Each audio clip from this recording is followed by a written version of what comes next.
Yeah. The children of very wealthy people often destroy their lives. Yeah, it's like seeing a duck, like a little duck try to learn to fly or whatever, you know? That's the funnest part. Once you see a duck flying, you're like, oh, it's fine. You know, it can fly, that's great or whatever, looks cool, still beautiful.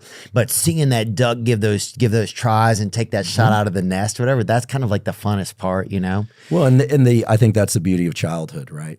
You know, is everything's new. Oh, yeah. You know, this is actually an interesting segue to dopamine because, you know, dopamine is triggered by a bunch of things. The most important thing to think about is how quickly does it go up? How quickly and how far does it go down? Because every time it goes up, it goes down. Why? Because remember earlier we were saying everything's like a seesaw.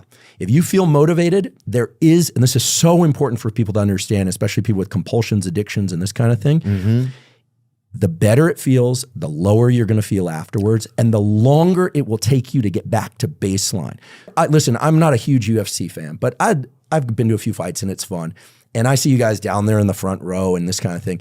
Look, someday I imagine, given my friend set and given my interests, maybe I'll just buy a ticket and it'd be a great thrill, right?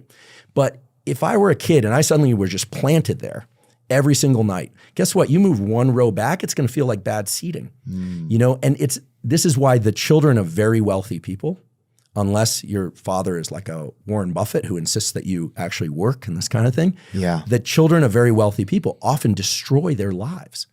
You know, they destroy their lives. It's setting this incredibly high threshold for what they consider stimulant.